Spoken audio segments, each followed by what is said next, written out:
ಸ್ನೇಹಿತರೆ, ಮೀಡಿಯಾ ಮಾಸ್ಟರ್ಸ್ಗೆ ಸ್ವಾಗತ ಸುಸ್ವಾಗತ. ಗೆಳೆಯರೆ, ಇಸ್ರೇಲ್ ಹಮಾಸ್ ಸಂಘರ್ಷ ಗಾಜಾ ಪಟ್ಟಿಯನ್ನು ಮೀರಿ ಮಧ್ಯಪ್ರಾಚ್ಯದ ಇನ್ನಿತರ ಕಡೆಗಳಿಗೆ ವ್ಯಾಪಿಸುವ ಲಕ್ಷಣಗಳು ಕಾಣ್ತಿದ್ದ ಹಾಗೆ ಅಮೆರಿಕ ಎಚ್ಚರಿಕೆಯ ಹೆಜ್ಜೆಗಳನ್ನು ಇಡೋದಕ್ಕೆ ಶುರು ಮಾಡ್ತಾ ಇದೆ. ಈ ಸಂಘರ್ಷ ಇಸ್ರೇಲ್ ಮತ್ತು ಹಮಾಸ್ ನಡುವೆ ಮಾತ್ರ ಸೀಮಿತವಾಗಿರಲಿ, ಹೆಜ್ಬುಲ್ಲಾಗಳನ್ನು ಈಗ ತಡೆದುಕೊಳ್ಳೋದು ಬೇಡ ಅಂತ ಅಮೆರಿಕ ಇಸ್ರೇಲ್ಗೆ ರಹಸ್ಯ ಸೂಚನೆಯನ್ನ ಕೊಟ್ಟಿದೆ ಅನ್ನೋ ಮಾಹಿತಿಗಳು ಬರ್ತಿರೋ ಹೊತ್ತಲ್ಲೇ ಲೆಬನಾನ್ನ ಗಡಿಯಲ್ಲಿನ ಜನರನ್ನ ಇಸ್ರೇಲ್ ತೆರವುಗೊಳಿಸ್ತಾ ಇದೆ. ಹಾಗೆ ಇಸ್ರೇಲ್ನ ಉತ್ತರ ಗಡಿಯಲ್ಲಿನ ಕಿರಿಯಾತ್ ಶ್ಮೋನಾ ಪಟ್ಟಣವನ್ನು ಖಾಲಿ ಮಾಡೋದಕ್ಕೆ ಇಸ್ರೇಲ್ನ ಸೇನೆ ಸೂಚನೆಯನ್ನು ಕೊಟ್ಟಿದೆ. ಹಾಗೆ ಇದುವರೆಗೆ ಲೆಬನಾನ್ನಲ್ಲಿರುವ ಹೆಜ್ಬುಲ್ಲಾಗಳ ನೆಲೆಗಳ ಮೇಲೆ ಇಸ್ರೇಲ್ ಮಾಡಿರೋ ಬಾಂಬ್ ದಾಳಿಗಳಲ್ಲಿ ಕನಿಷ್ಠ 10 ಮಂದಿ ಹೆಜ್ಬುಲ್ಲಾ ಉಗ್ರರು ಸಾವಿಗೀಡಾಗಿದ್ದಾರೆ ಅಂತ ಹೇಳಲಾಗ್ತಾ ಇದೆ. ಸದ್ಯದ ಬೆಳವಣಿಗೆಗಳನ್ನು ಗಮನಿಸ್ತಾ ಇದ್ರೆ ಲೆಬನಾನ್ ಹಾಗೂ ಇಸ್ರೇಲ್ ನಡುವೆ ಕೂಡ ಸಂಘರ್ಷ ಶುರುವಾಗುವ ಲಕ್ಷಣಗಳು ಕಾಣ್ತಾ ಇದ್ದು, ಅಮೆರಿಕ ತನ್ನ ನಾಗರಿಕರಿಗೆ ಲೆಬನಾನ್ಗೆ ಹೋಗಬೇಡಿ ಅಂತ ಕರೆ ಕೊಟ್ಟಿದೆ. ಹಾಗೆ ಸೌದಿ ಅರೇಬಿಯಾ ಕೂಡ ಲೆಬನಾನ್ನಲ್ಲಿನ ತನ್ನ ನಾಗರಿಕರಿಗೆ ಬೇಗ ವಾಪಸ್ಸು ಬಂದು ಬಿಡಿ ಅಂತ ಹೇಳಿದೆ. ಇಲ್ಲಿ ಅಕಸ್ಮಾತ್ ಇಸ್ರೇಲ್ ಹಾಗೂ ಹೆಜ್ಬುಲ್ಲಾಗಳ ನಡುವೆ ಸಂಘರ್ಷ ಶುರುವಾದ್ರೆ ಲೆಬನಾನ್ನ ಸೇನೆ ಕೂಡ ಇಸ್ರೇಲ್ ವಿರುದ್ಧ ಯುದ್ಧಕ್ಕೆ ನಿಂತ್ಕೋಬೇಕಾಗತ್ತೆ. ಜೊತೆಗೆ ಇರಾನ್ ಈ ಯುದ್ಧದಲ್ಲಿ ಭಾಗವಹಿಸುವ ಸಾಧ್ಯತೆಗಳು ಕೂಡ ಹೆಚ್ಚಾಗಿರುತ್ತವೆ. ಹಾಗಾದ್ರೆ ಗೆಳೆಯರೆ, ಇಲ್ಲಿ ಲೆಬನಾನ್ ಅನ್ನೋ ಈ ದೇಶ ಇಸ್ರೇಲ್ ಅನ್ನ ಯಾಕೆ ದ್ವೇಷ ಮಾಡುತ್ತೆ? ಒಂದು ಕಾಲಕ್ಕೆ ಪೂರ್ವದ ಪ್ಯಾರಿಸ್ ಅಂತಲೇ ಕರೆಸಿಕೊಳ್ತಾ ಇದ್ದ ಲೆಬನಾನ್ ಇವತ್ತು ತೀರಾ ಹೆಜ್ಬುಲ್ಲಾ ಉಗ್ರರ ಪ್ರಭಾವಕ್ಕೀಡಾಗಿ ಆಂತರಿಕ ಸಂಘರ್ಷದಿಂದ ತತ್ತರಿಸಿ ಹೋಗೋದಕ್ಕೆ ಕಾರಣ ಏನು? ಪಾಪ ನಿರಾಶ್ರಿತರು ಅಂತ ಪ್ಯಾಲೆಸ್ತೀನಿಯರಿಗೆ ಆಶ್ರಯ ಕೊಟ್ಟಿದ್ದು ಲೆಬನಾನ್ನ ಪಾಲಿಗೆ ಹೇಗೆ ತುಟಿ ಬಿತ್ತು ಅನ್ನೋ ಬಗ್ಗೆ ಒಂದಷ್ಟು ಮಾಹಿತಿಯನ್ನ ನಾವಿಲ್ಲಿ ನೋಡೋಣ.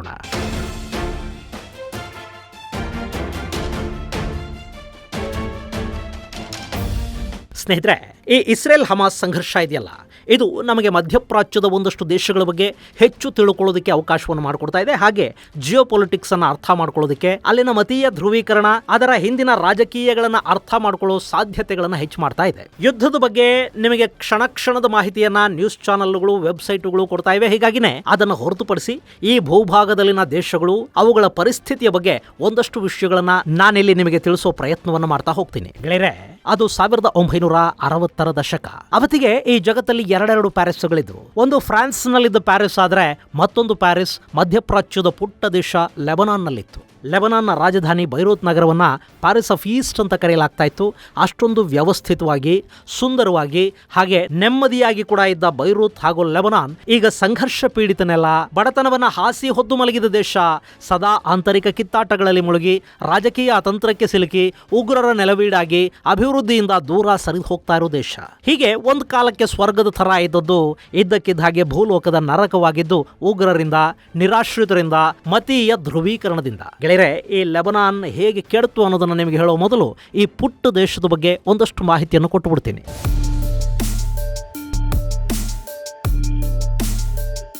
ನೀವಿಲ್ಲಿ ಮ್ಯಾಪ್ ಅಲ್ಲಿ ನೋಡ್ತಾ ಇದ್ದೀರಲ್ಲ, ಇದು ಲೆಬನಾನ್. ಈ ಚಿಕ್ಕ ದೇಶಕ್ಕೆ ದೊಡ್ಡ ಐತಿಹಾಸಿಕ ಹಿನ್ನೆಲೆ ಇದೆ. ಮೆಡಿಟರೇನಿಯನ್ ಸಮುದ್ರದ ತೀರದಲ್ಲಿರೋ ಈ ದೇಶದಲ್ಲಿ ಸುಮಾರು 7,000 ವರ್ಷಗಳ ಹಿಂದೆನೆ ಮಾನವ ವಸತಿಗಳಿದ್ವು ಅನ್ನೋದಕ್ಕೆ ಪುರಾವೆಗಳು ಸಿಕ್ಕಿವೆ. ಇಲ್ಲಿ ಸಿಕ್ಕಿರೋ ಸಮಾಧಿಗಳು ಜಾಗತಿಕ ಮಾನವ ವಲಸೆ ಹಾಗೂ ನಾಗರಿಕತೆಗಳನ್ನ ಅಧ್ಯಯನ ಮಾಡೋದಕ್ಕೆ ಸಾಕಷ್ಟು ಸಹಾಯವನ್ನು ಕೂಡ ಮಾಡಿವೆ. ಶಿಲಾಯುಗದ ಕಾಲದಲ್ಲಿ ಹಾಗೂ ತಾಮ್ರಯುಗದ ಕಾಲದಲ್ಲಿ ಸತ್ತವರನ್ನ ಹೂಳೋದಕ್ಕೆ ಮಣ್ಣಿನ ಜಾರಗಳನ್ನ ಇಲ್ಲಿನ ಜನ ಬಳಕೆ ಮಾಡ್ತಾ ಇದ್ರು. ಇದಲ್ಲದೆ ಗ್ರೀಕ್ ಹಾಗೂ ಲ್ಯಾಟಿನ್ ಭಾಷೆಯ ಲಿಪಿಗಳಿಗೆ ಪ್ರೇರಕವಾದ ಫೆನಿಷಿಯನ್ ಅಕ್ಷರಗಳನ್ನು ಕೂಡ ಈ ಲೆಬನಾನ್ನಲ್ಲಿ ಪತ್ತೆ ಮಾಡಲಾಗಿದೆ. ಸೊ ಲೆಬನಾನ್ ಅನ್ನೋದು ಸೆಮೆಟಿಕ್ ಭಾಷೆ ಹಾಗೂ ನಾಗರಿಕತೆಗಳಿಗೆ ದೊಡ್ಡ ಕೊಡುಗೆಯನ್ನು ಕೊಟ್ಟು ಸ್ಥಳ. ಇನ್ನು ಕ್ರಿಸ್ತಪೂರ್ವ 539ರ ಸಮಯದಲ್ಲಿ ಈ ಲೆಬನಾನ್ ಅಕೆಮೆಡಿಯನ್ ಸಾಮ್ರಾಜ್ಯದ ಭಾಗ ಆಗಿತ್ತು. ಸೈರಸ್ ದಿ ಗ್ರೇಟ್ ಈ ಭಾಗವನ್ನ ಆಳ್ವಿಕೆ ಮಾಡ್ತಾ ಇದ್ದ ಅನ್ನೋದಕ್ಕೆ ಕೂಡ ದಾಖಲೆಗಳು ಸಿಕ್ಕಿವೆ. ಇನ್ನು ಕ್ರಿಸ್ತಪೂರ್ವ 332ರಲ್ಲಿ ಲೆಬನಾನ್ನಲ್ಲಿನ ಟೈರ್ ನಗರವನ್ನ ವಿಶ್ವವಿಜೇತ ಅಲೆಕ್ಸಾಂಡರ್ ಗೆದ್ದಿದ್ದ. ಕ್ರಿಸ್ತಪೂರ್ವ 64ರ ಹೊತ್ತಿಗೆ ಈ ಭೂಭಾಗವನ್ನ ರೋಮನರು ವಶಪಡಿಸಿಕೊಂಡ್ರು. ಆ ಬಳಿಕ 14ನೇ ಶತಮಾನದವರೆಗೆ ಇದು ಕ್ರೈಸ್ತರ ಆಳ್ವಿಕೆಗೆ ಒಳಪಟ್ಟಿತ್ತು. ಆದರೆ 14ನೇ ಶತಮಾನದ ಆರಂಭದ ಹೊತ್ತಿಗೆ ಆಟೋಮನ್ ಟರ್ಕರ ವಶಕ್ಕೆ ಸಿಕ್ತು. ಅಲ್ಲಿಂದ 1ನೇ ಮಹಾಯುದ್ಧದವರೆಗೆ ಈ ಭೂಭಾಗದ ಮೇಲೆ ಟರ್ಕರ ಹಿಡಿತಾ ಇತ್ತು. ಈ ಯುದ್ಧದಲ್ಲಿ ಟರ್ಕರ್ ಸೋತ ನಂತರ ಇಲ್ಲಿಗೆ ಬ್ರಿಟಿಷರು ಹಾಗೂ ಫ್ರೆಂಚರ ಆಗಮನ ಆಯಿತು. ಅಲ್ಲಿಂದ ಲೆಬನಾನ್ನ ಇತಿಹಾಸದಲ್ಲಿ ಭಾರಿ ಬದಲಾವಣೆಗಳು ಕೂಡ ಶುರುವಾದವು.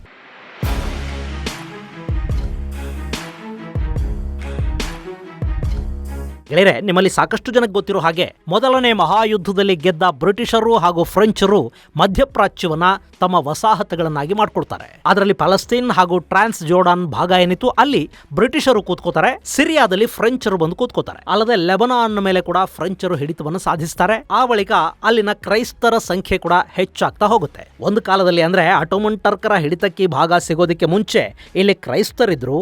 ಆಟೋಮನ್ ಟರ್ಕರ ಆಡಳಿತಾವಧಿಯಲ್ಲಿ ಇಲ್ಲಿನ ಕ್ರೈಸ್ತರ ಸಂಖ್ಯೆ ಗಣನೀಯ ಗಣನೀಯ ಪ್ರಮಾಣದಲ್ಲಿ ಕಡಿಮೆ ಆಗಿತ್ತು. ಮುಂದೆ ಇಲ್ಲಿಗೆ ಫ್ರೆಂಚರು ಬಂದು ಕೂತ ನಂತರ ಮತ್ತೆ ಇಲ್ಲಿ ಕ್ರೈಸ್ತರ ಸಂಖ್ಯೆ ಹೆಚ್ಚಾಗ್ತಾ ಹೋಯಿತು.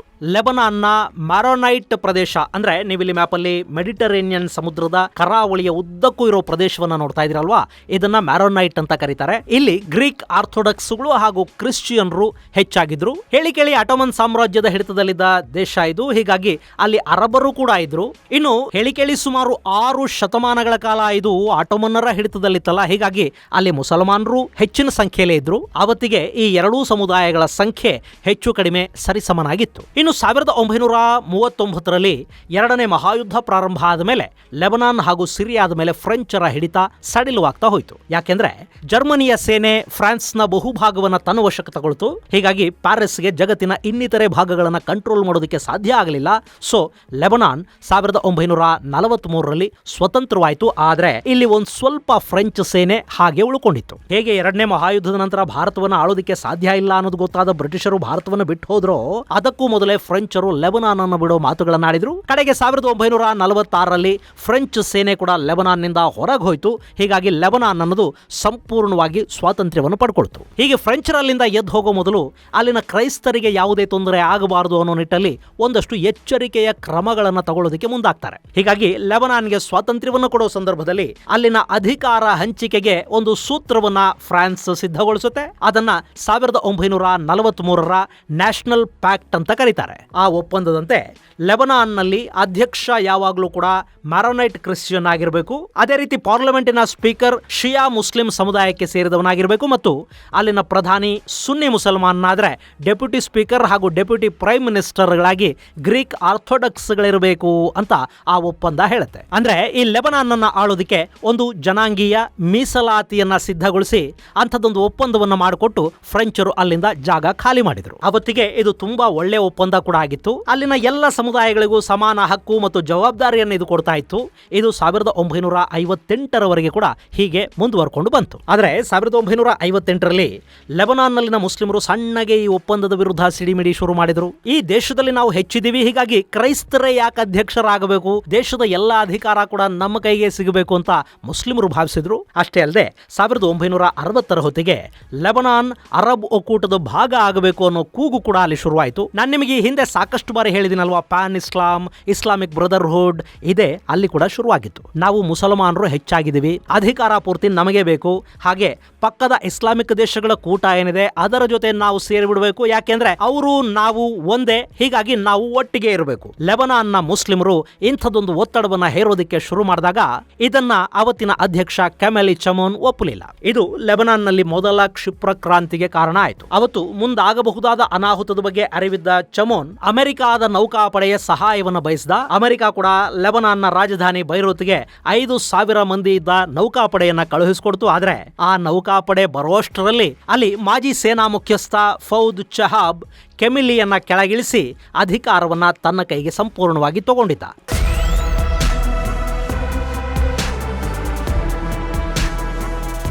ಹೀಗೆ ಅಲ್ಲಿನ ಮುಸ್ಲಿಮರು ಕ್ರಿಶ್ಚಿಯನ್ರಿಂದ ಅಧಿಕಾರವನ್ನ ಕಸ್ಕೊಂಡ ಕೆಲವೇ ವರ್ಷಗಳಲ್ಲಿ ಲೆಬನಾನ್ನ ಪರಿಸ್ಥಿತಿ ಊಹಿಸೋದಕ್ಕೆ ಕೂಡ ಸಾಧ್ಯವಾಗದಷ್ಟು ಬದಲಾಯಿತು. 1967ರ 6 ದಿನಗಳ ಅರಬ್ ಯುದ್ಧದ ನಂತರ ಪ್ಯಾಲೆಸ್ತೀನಿ ಲಿಬರೇಷನ್ ಆರ್ಗನೈಸೇಷನ್ ಸದಸ್ಯರನ್ನ ಇಸ್ರೇಲ್ ಗಡೀಪಾರು ಮಾಡಿತ್ತಲ್ಲ, ಅವರು ಜೋರ್ಡಾನ್ನಲ್ಲಿ ಆಶ್ರಯವನ್ನು ಪಡ್ಕೊಂಡಿದ್ರು. ಜೋರ್ಡಾನ್ನಲ್ಲಿ ಆಶ್ರಯ ಕೊಟ್ಟ ರಾಜನ ವಿರುದ್ಧವೇ ಮಸಲತ್ತು ಮಾಡಿ 3 ವರ್ಷಗಳಲ್ಲಿ ಅಲ್ಲಿಂದ ಹೊರದಬ್ಬಿಸಿಕೊಂಡ ಲಿಬರೇಷನ್ ಆರ್ಗನೈಸೇಷನ್ ಆ ನಂತರ ಆಶ್ರಯವನ್ನು ಬಯಸಿ ಬಂದದ್ದು ಇದೇ ಲೆಬನಾನ್ಗೆ. 1970ರ ಹೊತ್ತಿಗೆ ಪ್ಯಾಲೆಸ್ತೀನಿಯರು ಸಮುದ್ರೋಪಾದಿಯಲ್ಲಿ ಲೆಬನಾನ್ಗೆ ಬಂದು ಆಶ್ರಯ ಪಡ್ಕೊಳ್ಳೋದಕ್ಕೆ ಶುರು ಮಾಡಿದ್ರು.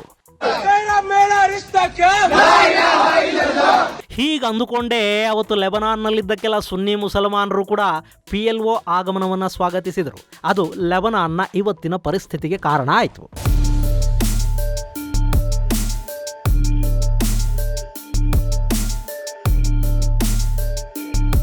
ಗೆಳೆಯರ ವಿಚಿತ್ರ ಏನು ಗೊತ್ತಾ, ಈ ಲೆಬನಾನ್ 1948ರ ಸಮಯದಲ್ಲಿ ಅಂದ್ರೆ ಕ್ರಿಶ್ಚಿಯನ್ ಅಧ್ಯಕ್ಷನ ಆಳ್ವಿಕೆಯಲ್ಲಿದ್ದಾಗ ಕೂಡ ಅರಬ್ ದೇಶಗಳ ಜೊತೆ ಸೇರಿ ಇಸ್ರೇಲ್ನ ವಿರುದ್ಧ ಯುದ್ಧ ಮಾಡಿತ್ತು. ಅಲ್ಲದೆ ಆ ಯುದ್ಧದ ನಂತರ ಲಕ್ಷಾಂತರ ಮಂದಿ ಪ್ಯಾಲೆಸ್ತೀನಿಯರು ಇಸ್ರೇಲನ್ನು ಬಿಟ್ಟು ಲೆಬನಾನ್ ಅನ್ನು ತಲುಪಿದ್ರು.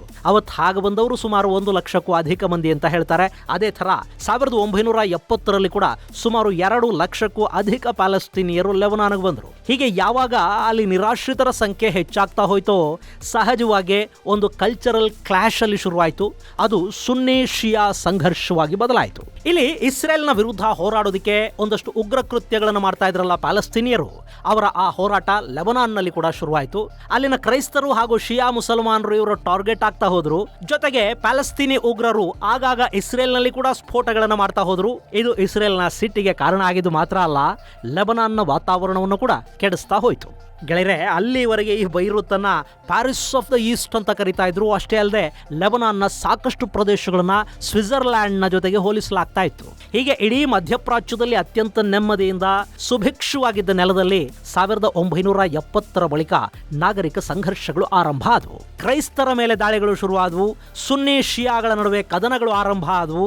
ಅಲ್ಲಿವರೆಗೆ ಇದ್ದುದರಲ್ಲಿ ಅನ್ಯೋನ್ಯವಾಗಿದ್ದ ಜನರ ನಡುವೆ ದ್ವೇಷದ ಬೀಜ ಮೊಳೆತು ಹೆಮ್ಮರವಾಗಿ ನಿಂತುಕೊಳ್ತು. ಇಂಥ ಸಂದರ್ಭದಲ್ಲಿ ಅಂದ್ರೆ 1980ರಲ್ಲಿ ಇಸ್ರೇಲ್ ಲೆಬನಾನ್ನಲ್ಲಿದ್ದ ಪ್ಯಾಲೆಸ್ತೀನಿ ಉಗ್ರರನ್ನ ಸದೆಬಡಿಬೇಕು ಅಂತ ಲೆಬನಾನ್ ಮೇಲೊಂದು ದಾಳಿ ಮಾಡಿತು. 1978ರಲ್ಲಿ ಇಸ್ರೇಲ್ ಮೊದಲ ಬಾರಿಗೆ ಆಪರೇಷನ್ ಲಿಟಾನಿ ಅನ್ನೋ ಹೆಸರಲ್ಲಿ ಲೆಬನಾನ್ಗೆ ನುಗ್ಗಿತು. ಆ ಬಳಿಕ ದಕ್ಷಿಣ ಲೆಬನಾನ್ ಹಾಗೂ ಲಿಟಾನಿ ನದಿ ಪಕ್ಕದ ಜಾಗವನ್ನೆಲ್ಲ ಇಸ್ರೇಲ್ ಆಕ್ರಮಿಸಿಕೊಂಡು ಕೂತ್ಕೊಳ್ತು. ವಿವಾದ ವಿಶ್ವಸಂಸ್ಥೆಯ ಮೆಟ್ಲೇರ್ತು. ಲೆಬನಾನ್ನಿಂದ ಹಿಂದೆ ಸರಿಯೋದಕ್ಕೆ UN ಇಸ್ರೇಲ್ಗೆ ಆದೇಶ ಕೊಡ್ತು. ಅಷ್ಟೊತ್ತಿಗೆ ಪ್ಯಾಲೆಸ್ತೀನ್ ಲಿಬರೇಷನ್ ಆರ್ಗನೈಸೇಷನ್ ತನ್ನ ನೆಲೆಯನ್ನ ಲೆಬನಾನ್ನಿಂದ ಟ್ಯುನೇಷಿಯಾಗೆ ಬದಲಾಯಿಸಿತ್ತು. ಹೀಗಾಗಿ ಅಲ್ಲಿಂದ ಇಸ್ರೇಲ್ ಪಡೆಗಳು ವಾಪಸ್ ಬಂದವು. ಆದರೆ ಹಾಗೆ ವಾಪಸ್ಸು ಬರೋ ಮೊದಲು ಇಸ್ರೇಲ್ ಅಲ್ಲಿ ಇನ್ನೂ ಒಂದು ಕೆಲಸ ಮಾಡಿ ಬಂತು. ಲೆಬನಾನ್ನಲ್ಲಿ ಕ್ರೈಸ್ತರ ಮೇಲೆ ಇಸ್ಲಾಮಿಕ್ ಆಕ್ರಮಣಗಳಾಗ್ತಾ ಇದ್ವಲ್ಲ, ಹೀಗಾಗಿ ತಾವು ಆಕ್ರಮಿಸಿಕೊಂಡ ಪ್ರದೇಶಗಳಲ್ಲಿ ಕ್ರಿಶ್ಚಿಯನ್ ಹೋರಾಟಗಾರರನ್ನ ಕೂರಿಸಿ ಇಸ್ರೇಲ್ ಅಲ್ಲಿಂದ ಹೊರಗೆ ಬಂತು. ಮೇಜರ್ ಸಾದ್ ಹೆದಾದ್ ಅನ್ನೋ ನಾಯಕನನ್ನ ದಕ್ಷಿಣ ಲೆಬನಾನ್ನಲ್ಲಿ ಪ್ರತಿಷ್ಠಾಪಿಸುವ ಮೂಲಕ ಇಸ್ರೇಲ್ ಆ ಭಾಗದ ಮೇಲೆ ತನ್ನ ಹಿಡಿತವನ್ನ ಹಾಗೆ ಮುಂದುವರಿಸಿತು. ಇದರ ಜೊತೆಗೆ ಅಲ್ಲಿಗೆ ವಿಶ್ವಸಂಸ್ಥೆಯ ಶಾಂತಿ ಪಾಲನಾ ಪಡೆಗಳು ಕೂಡ ಬಂದು ಕೂತ್ಕೊಂಡು 1983ರ ಹೊತ್ತಿಗೆ ಲೆಬನಾನ್ ಅನ್ನೋದು ಇಸ್ರೇಲ್, UN, ಕ್ರಿಶ್ಚಿಯನ್ ಹೋರಾಟಗಾರರು ಹಾಗೂ ಮುಸ್ಲಿಮರ ನಡುವೆ ಹಂಚಿ ಹೋಗಿತ್ತು. ನೀವಿಲ್ಲಿ ಮ್ಯಾಪಲ್ಲಿ ನೋಡ್ತಾ ಇದ್ದೀರಲ್ಲ, ಹಳದಿ ಬಣ್ಣ ಇದು ಇಸ್ರೇಲ್ನ ಕಂಟ್ರೋಲ್ನಲ್ಲಿದ್ದ ಭೂಭಾಗ. ಇನ್ನು ನೀಲಿ ಕಲರ್ ಅಲ್ಲಿರೋ ಸ್ಥಳವನ್ನ ವಿಶ್ವಸಂಸ್ಥೆ ಮೇಂಟೈನ್ ಮಾಡ್ತಾ ಇದ್ರೆ, ಪಿಂಕ್ ಕಲರ್ ಅಲ್ಲಿರೋ ಪ್ರದೇಶಗಳನ್ನ ಕ್ರಿಶ್ಚಿಯನ್ರು ತಮ್ಮ ಹಿಡಿತದಲ್ಲಿ ಇಟ್ಟುಕೊಂಡಿದ್ರು. ಇನ್ನು ಹಸಿರು ಭಾಗದ್ದು ಸಿರಿಯಾ ಹಾಗೂ ಅದರ ಬೆನ್ನಿಗೆ ನಿಂತಿದ್ದ ಸಂಘಟನೆಗಳ ವಶದಲ್ಲಿತ್ತು. ಇನ್ನು 1984ರ ಬಳಿಕ ಲೆಬನಾನ್ನಲ್ಲಿ ನಾಗರಿಕ ಸಂಘರ್ಷಗಳು ಆರಂಭ ಆದವು. ಮತ್ತೆ ಇಸ್ರೇಲ್ ಬೈರೂತ್ ಪ್ರದೇಶವನ್ನ ತನ್ನ ವಶಕ್ಕೆ ಪಡ್ಕೊಳ್ತು. ಆ ನಗರವನ್ನ 2 ವಿಭಾಗಗಳನ್ನಾಗಿ ಮಾಡಿದ ಇಸ್ರೇಲ್ ಕ್ರಿಶ್ಚಿಯನ್ರು ಹಾಗೂ ಮುಸ್ಲಿಮರನ್ನ ಬೇರೆ ಮಾಡಿತು. ಹೀಗೆ ಲೆಬನಾನ್ನಲ್ಲಿ ಇಸ್ರೇಲ್ ಕೈಯಾಡಿಸೋದು ಹೆಚ್ಚಾಗ್ತಾ ಇದ್ದ ಹಾಗೆ ಇರಾನ್ ಲೆಬನಾನ್ಗೆ ಹೆಜ್ಬುಲ್ಲಾಗಳನ್ನ ಕಳುಹಿಸಿಕೊಡ್ತು. ಇಲ್ಲಿ ಹೆಜ್ಬುಲ್ಲಾಗಳನ್ನ ಇರಾನ್ ಲೆಬನಾನ್ಗೆ ಕಳುಹಿಸೋದರ ಹಿಂದೆ 2 ಕಾರಣಗಳಿದ್ವು. ಒಂದು, ಪ್ಯಾಲೆಸ್ತೀನಿ ಸಂಘರ್ಷದಿಂದ ಅಲ್ಲಿ ಶುರುವಾಗಿದ್ದ ಶಿಯಾ ಮತ್ತು ಸುನ್ನಿಗಳ ನಡುವಿನ ಕದನವನ್ನ ತನ್ನ ಲಾಭಕ್ಕೆ ಇರಾನ್ ಬಳಸ್ಕೋಬೇಕಾಗಿತ್ತು. ಅಲ್ಲಿ ಮುಂದೆ ಶಿಯಾಗಳ ಪ್ರಭಾವವನ್ನ ಹೆಚ್ಚು ಮಾಡೋ ನಿಟ್ಟಲ್ಲಿ ಇರಾನ್ ಹೆಜ್ಬುಲ್ಲಾ ಅನ್ನೋ ಶಿಯಾ ಪಡೆಯನ್ನ ಲೆಬನಾನ್ಗೆ ಕಳುಹಿಸಿಕೊಡ್ತು. ಇನ್ನು ಎರಡನೆಯದ್ದು, ಈ ಇಡೀ ಅರಬ್ ನೆಲ ಏನಿದೆ ಇಲ್ಲಿ ಸೌದಿ ಅರೇಬಿಯಾದ ಪ್ರಭಾವ ಗಣನೀಯ ಪ್ರಮಾಣದಲ್ಲಿ ಹೆಚ್ಚಾಗಿತ್ತು. ಯಾಕೆಂದ್ರೆ ಸೌದಿ ಅನ್ನೋದು ಸುನ್ನಿ ಮುಸಲ್ಮಾನರ ದೇಶ. ಈ ಇಡೀ ಅರಬ್ ಭೂಪ್ರದೇಶ ಏನಿದೆ ಇಲ್ಲಿ ಸೌದಿ ಅರೇಬಿಯಾದ ಪ್ರಭಾವ ಹೆಚ್ಚಾಗಿತ್ತು. ಈ ಭಾಗದಲ್ಲಿ ತನ್ನ ಪ್ರಭಾವವನ್ನು ಬೆಳೆಸ್ಕೊಳ್ಳೋದಕ್ಕೆ ಇರಾನ್ ಕೂಡ ಸಾಕಷ್ಟು ದಿನಗಳಿಂದ ತನ್ನ ಪ್ರಯತ್ನವನ್ನು ಮುಂದುವರಿಸ್ತಾ ಇತ್ತು. ಇದು ಸೌದಿ ಅನ್ನೋ ಸುನ್ನಿ ದೇಶ ಹಾಗೂ ಇರಾನ್ ಅನ್ನೋ ಶಿಯಾ ದೇಶಗಳ ನಡುವಿನ ಆಧಿಪತ್ಯದ ಕದನ ಏನಿತ್ತು ಅದನ್ನ ಮುಂದುವರಿಸೋದಕ್ಕೆ ಕೂಡ ಇರಾನ್ ಇಲ್ಲಿ ತನ್ನ ಪ್ರೆಸೆನ್ಸ್ ಅನ್ನು ಸ್ಥಾಪಿಸಬೇಕಾಗಿತ್ತು. ಹೀಗಾಗಿ ಹೆಜ್ಬುಲ್ಲಾಗಳನ್ನ ಇರಾನ್ ಲೆಬನಾನ್ಗೆ ಕಳುಹಿಸಿಕೊಡ್ತು. ಹೀಗೆ ಹೆಜ್ಬುಲ್ಲಾಗಳು ಇಲ್ಲಿಗೆ ಬಂದ ಮೇಲೆ ಇಸ್ರೇಲ್ ಹಾಗೂ ಲೆಬನಾನ್ ನಡುವಿನ ಹೋರಾಟಗಳು ಹೆಚ್ಚಾಗ್ತಾ ಹೋದವು.